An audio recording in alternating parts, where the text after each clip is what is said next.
Guys, I hope you can hear me. It is the 9th of August. It is the general election in Kenya. And it's quite quiet because it's a public holiday. So everyone's gone out to vote and exercise their democratic right, which is great. And then I thought I was doing nothing today. It's been a while since I told you guys I'm gonna do the 42 things I've learned in 42 years of my life since I turned 42. And this was long overdue. This was back in March. We're in August. Wow, almost the end of the year. But then I thought, because it's quiet, I'm alone. Thank you so much for the love on the Mauritius vlog. We had a great time, and now the girls are away for the other half of the summer. So I have the time to make this video. Now I had written down on my notes, I just wrote topics, so I don't even know if there were 42, so I'm not even going to, I'm not even going to title this video 42 lessons. I don't know if they're 42, that's why, but I did make notes on my phone a long time ago of just topics that I will speak about and things I've learned of those topics. So yeah, I hope you're all well, and let's begin because I have a feeling it's going to be a long video. 1. Mental health. Now this is in no particular order. It's just what I wrote on my notes. Mental health. What can I say to you? What have I learned about mental health? I've learned it is you for you.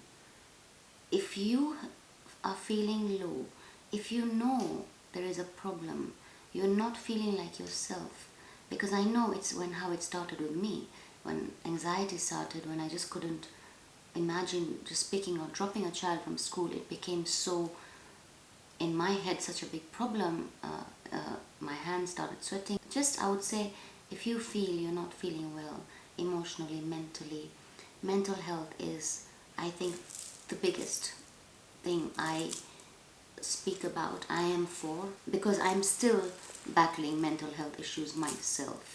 I still take anxiety medication. I still take sleeping pills. I know at one point I did come on here and say I have stopped, but I'm back on them because my mental health, I think for a while, I have felt is going up and down, more down than up. It's life. Mental health is what it is. It's just like any other area of your body, like your teeth or your heart or whatever that you look after and you go for regular checkups.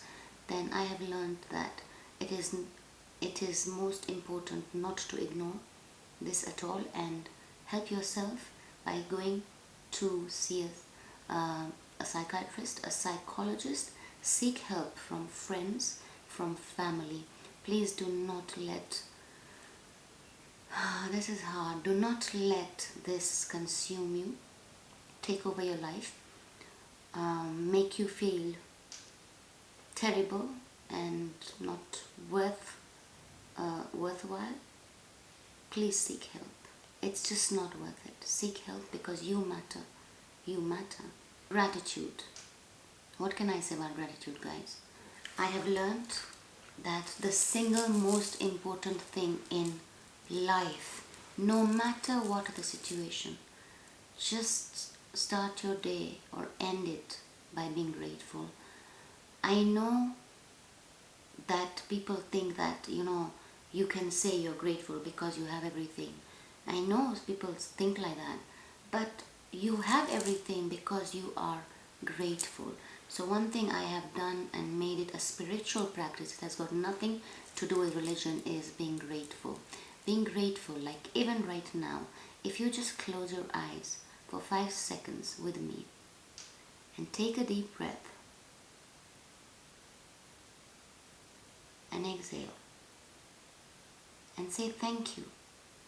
Thank you for whatever it could be. It may be 3 things. If you practice gratitude daily, write down 3 to 5 things you're grateful for. It could be the sunshine. It could be your children. Grateful for anything. Grateful for, I was eating just now, late lunch. It's just like a rice pudding, porridge, khichdi, because I have been really down with the bad cold. I'm grateful for that meal.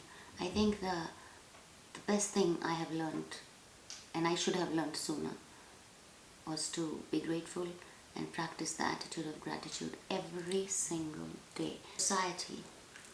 I have learned that society is just that, society. Yes, we live in a society. We have to conform by their rules and their views of how things should be, how you should be, how family should be. They have an opinion about everything. Everything, whether it be good or bad. For me, I probably am society's black sheep. I learned that a long time ago, even while I was growing up, because my life was very different from others who were like me, or from other children, other families of the same age. You guys know that. And I am not afraid to speak my mind. I am not afraid to speak about how I feel. I am not afraid to speak about injustice. I am not afraid of society. For me, society is just that, society. Yes, we have to live in one. I have to live within the society, but in no ways do I have to live by what they think is right for me and how to lead my life. But yes, I would respect society and be respectful with the thoughts and things that I think I share with them, that I agree upon. And but the rest, society is just that, society for me. Social media. Now, social media is a huge part of my life. I mean, I'm an influencer, now an entrepreneur. Very, very hard journey, but let's get on to that next one. Social media is a huge part of my life. It is where I get appreciated for what I do. So fashion, just purely fashion, to be honest. People enjoy my style and fashion, and that's what I share on there. And social media can also be a place that is detrimental, but I look at it and I've learned to only choose to consume what I want to consume from it, because it can be extremely detrimental. So I do not look at pages and of people or quotes or things that hurt me or make me feel a certain way after looking at it, or make me take my energy away from me, positive energy, or bring me any kind of negativity. Then I don't have room for that. I enjoy social media purely to share, to inspire, to elevate, to learn myself, and all the good things. So I filter everything, and what does not apply is out. So social media is a great space too, and let's make it a much more positive space, is what I believe and what I have learned to do. Karma. Wow. What can I say about karma? I've learned that karma is a real thing. It is. It is. We all have karma, good and bad. We all do, whether we like it or not. And I believe in that. I believe in doing good deeds. And if you cannot do a good deed, then don't do a bad one. We all have karma, like I said. I've learned that I will be served with mine, you with yours. I would accept whatever life is, whatever life would be, as my karma. But definitely I have learned to clean my karma, if anything. If I have wronged someone, if I have hurt you, done something subconsciously, if I have just done any wrong, then I pray for forgiveness, and I accept that karma is just that. It will be served to each one of us. So let's do good deeds, and let's get our karma, let's get better karma for our future, for our children, because I also believe karma could be generational. So I'm just practicing good karma. Silence. Yeah, I've learned to be silent a lot.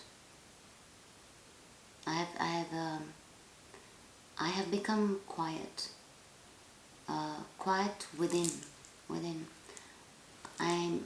I felt like I don't know if this even makes any sense, or it will. I felt I became too loud for my own self.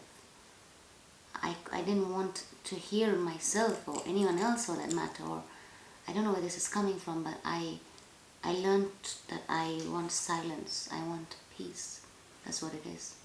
Silence brought me peace, so I had to go silent from within to look at myself and think and reevaluate myself and think within that deep silence, where in that deep silence you meet all the ugly parts of yourself too. And that's what I needed. So I learned that I needed that silence so I can feel, I can know who I am, because I didn't know who I am. To find myself, I needed silence to go within and search for who it is that I am. So I have learned that silence is very important in one's life. Just to reflect, hold yourself accountable, look within. I know this sounds crazy, but silence gives me a chance to look within, to feel within, and then find areas where I want to improve, areas where I need to heal, areas that are still scarred, areas that need healing. And I can only do that with silence. Yes. I have learned it is extremely important to be peaceful, to remain peaceful in any given situation. Peace is more important to me, more than anything, and especially my peace of mind. Actually, speaking about me, so of course, my peace of mind is the most important thing today in my life. That is what matters. If that makes me selfish, so be it. I need my peace of mind so that I can carry on with my duties and responsibilities day to day. I can look after my children. I can come on here. I can enjoy what I do. I can do my best at my job, or I can give entrepreneurship my best shot. I can read. My peace of mind. I will not allow anyone to destroy my peace of mind. I used to. I would consume what everyone talks, what everyone says, each phone call, anything out there. And you know what that did? That messed with my peace of mind. And I was consuming everyone else's things and energy, and I had no peace, because there's power in peace. And I decided, no, if I have to say it to you on your face as a friend or whatever it may be, that no, I do not want to talk about this or that. I want my peace of mind. And if that means isolating myself from everyone and everything, and sit home every day and go to the gym and come back, which is my life, then that is my peace of mind. And I am not trading that for anyone or anything. Reading. I think reading has helped me a lot. I've learned that I don't have to be an avid reader. I don't have to read 12 books in a year, or one book a month, or 3 a month. I don't have to. I've learned to go easy on myself. I've learned to pick up a book and read because I like to read. And I've learned to be patient with myself and to give myself time to absorb what I'm reading, not just to read just because I'm chasing myself or I'm competing, which also sometimes used to be the case, that I must read a certain amount of books in a certain period of time. Reading has elevated my mind. It has helped me so much, especially self-help books. I'm currently reading Healing is a New High. I also read It Ends With Us. I have another one. I don't know which other one I'm reading. Yes, I also have another one that I'm supposed to read. But reading, I've learned that reading helps. It really helps you expand your mind, knowledge. It really just helps. Nature. I believe that as a Piscean, first of all, I am very drawn to nature, everything nature, and more so the ocean or the beach where there's water, because I'm a water sign and that's where I feel I thrive best. I think nature is very healing. I think in my most depressed times and states, and like even just the other day, for a week I was feeling very, very low. I guess the girls were going off for their other half of a vacation, and I was like, oh my god, I'm gonna miss them. And I took a look, and I just sitting out in the garden, just being in nature, or just even exercising, which I do religiously. And you all have complimented me on Instagram, and when people see me, the weight loss, yes, I have lost about 9 or 10 kilos of weight, and I feel great. And nature is very important. It's helped me. It's something I've learned, to go out and appreciate my garden, appreciate the sun, appreciate the plants. And when you're within nature, you just feel one with nature. It kind of humbles you, doesn't it? I feel it just humbles me, and it brings me back to, puts my feet on the ground again, with the soil. And yeah, that's it for nature. Relationships, I have learned that every relationship in your life is very important. Nurture it, respect it, allow it to grow. You can, whether it's your spouse, whether it's your mother, whether it's your brother or sister, whether it's your aunt. Relationships, such a wide term. Whatever relationships you have, friendships in your life, nurture them, respect them, and value them. Because if you don't, these are the things that break, and they leave you broken. And more often than not, they leave you really, really broken and hurt. And to heal from relationships is very difficult. But I've learned that even though I value my relationships with my siblings, my mother, my children, I have learned that relationships need healthy boundaries. Without boundaries, relationships can go this in different directions. I think creating healthy boundaries helps relationships grow. Having clear set rules, are there rules really? But no, boundaries. You'll give enough love to relationships, respect each other, like I said, and then every relationship should flourish, I believe. And relationships also cannot be perfect, so don't expect perfection in relationships. I think that's why many people, I guess, we expect everything to be perfect, yet it's not. And I've made that mistake to show you a perfect relationship, whereas it wasn't. It wasn't, and I don't want to dwell much on that, but yeah, that's one thing I've learned. If something is not perfect, then it is not perfect. It doesn't have to be. But what is most important in any relationship, currently with my children, is honesty, is love, is support, emotional support, physical support, mental support, and healthy boundaries, encouragement, love, peace, and all those great things that every relationship must have. Food and body, I think my relationship with food has changed a lot, whereas I used to eat a lot all the time, or I'll just eat, not a lot actually, I've never been a big eater, but I just eat anything at any given time.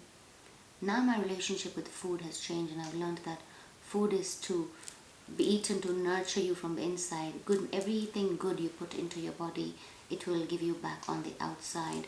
So I've learned a lot about food and my body, and what my body likes, what I want, what is healthy. Of course I do have my cheat meals and all that. I am not someone who is very strict about cheat meals, so I must eat this a day. I don't meal prep. I'm not a foodie, to be honest. I'll eat whatever I can eat. And yeah, what have I learned about food? Yeah, just that. But eat in moderation, because you want to fuel your body. You don't want to fool your body, right? Stress. I have learned that, okay, I just had to sneeze there.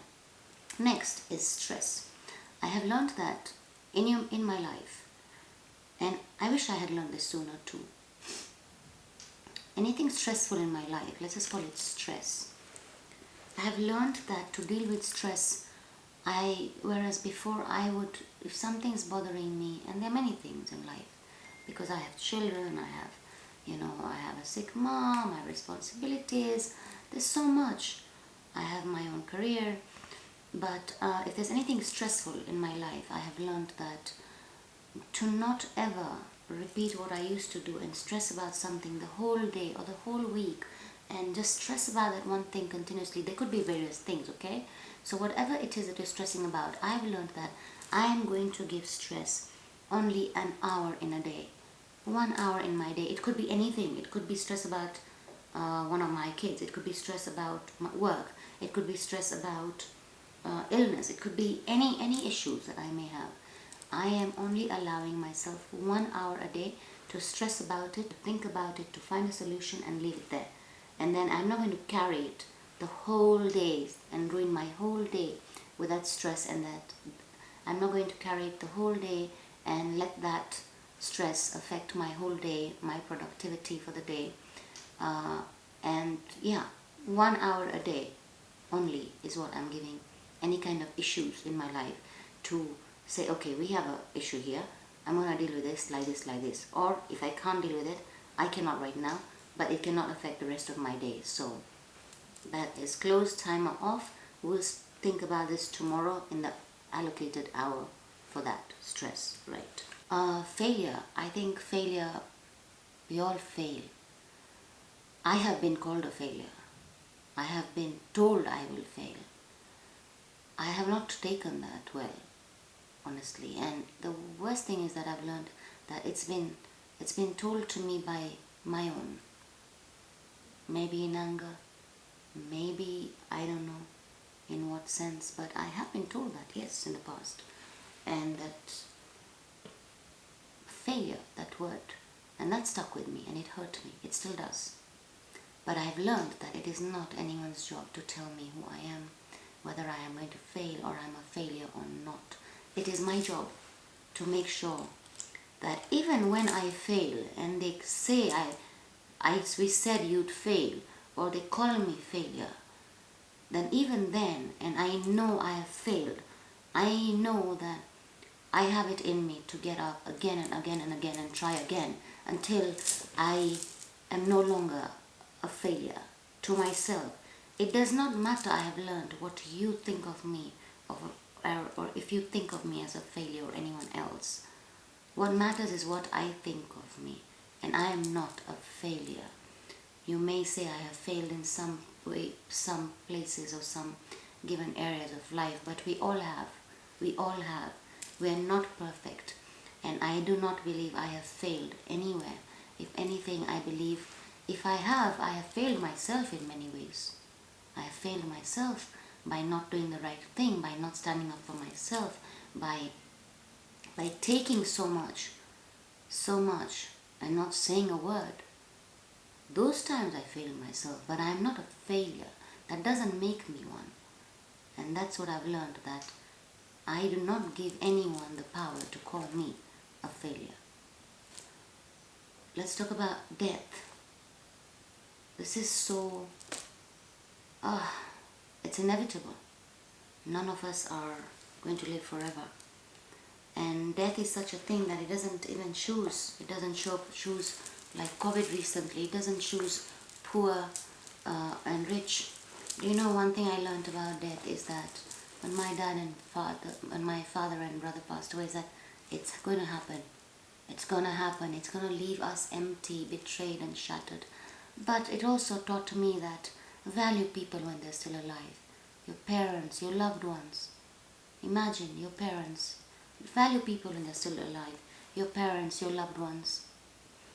There is no point in shedding tears once they're gone, if you were never there for them when they were alive. Never. There is a very good Gujarati saying. No one understands Gujarati here. But yeah, don't cry once they're gone. I mean, your people need you when they're alive. There is no point. So be there when they're alive. Honestly, that is what I've learned, and that's what I really feel. And don't discriminate, because we saw this the last 3 years during this pandemic, COVID-19. It's 2022. Death did not choose the rich or the poor. When you go to the graveyard, swallow your pride, make amends with people, love them while they're alive, because there's no point to cry when they die, honestly, because even then, when you go to the graveyard, a poor man's grave would be here and another man's is right next to him. The grave does not discriminate between who you are. You could be buried right next to someone who was extremely poor and you are rich. The only difference is your grave might have a marble top layering on it and another's will have nothing, just soil. But the truth is, we all go back to that very same soil. So appreciate people while they're here, because when death comes knocking, trust me, if you've lost a loved one, you will know exactly what I'm saying. Value them when they're alive. Love. I think love is beautiful. I think love begins with self. You can only love yourself so you can love others. I think love is my children. I've learned that love is my children. Love is the unconditional love I get back from them. Love is all the love you people give me, my friends and family. Love is what I also give you, and I give others and I share. Love cannot be measured. Love should not be controlled. And love, I've also learned that unconditional love does not mean unconditional tolerance. No. I have loved, I still love. Love is not something for me that you love someone today and you stop loving them tomorrow. No. I have always said this, and I also teach my children that. But like I said, love is free. Give love to receive love. Smile at a stranger. That is love. Show animals compassion. That is love. Love is just love. Such a huge, big word, but it is all we need in our life. Just love. Love makes the whole world go round. Love for my children, I've learned, is the most valuable and important for me.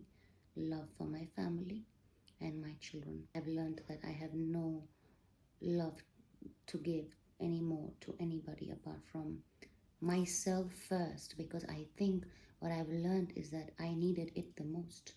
I needed it. And when I say love, I'm not talking about relationship love or spouse love. I needed to love myself so much that I haven't. And I learned that it is important to love myself, give that to me first so I can give it to others, to give it to my children and my family. I will never stop showing love because I think we are all love. And yeah, I think love is a beautiful thing where it comes to loving another person apart from my children and family. Then for now, I have also learned that until I am full inside myself, then I have no love to share with anyone truly. And this is the honest truth. I have no love to give. I have no love to share. The only love that I want at 42 right now in my life is a love of my children and my family. And again, I'm saying that it's not selfish to feel that way. I don't feel like I can give. I don't have it that much that I can now give. Love does not mean that you sacrifice everything for everyone. Love does not mean that you unconditionally take pain because you love people. Love does not mean that you cause pain to others just because they love you. I think love is something we all need in our life. We need to respect it and we need to consume more of it, have more of it, and spread more of it. Entrepreneurship is a very lonely journey because it is your own journey to take. No one's taking this journey with you. It is a very lonely journey, but it is a journey where you will find and learn a lot about yourself, about how to handle pressure, how to handle things. You will fail and fail and fail. I'm still not where I want to be, but I am not giving up. It's a lonely journey, one that you take on your own. You have to realize this. It's not hunky-dory. It may appear to be, but it's definitely not. It's lonely, it's scary, and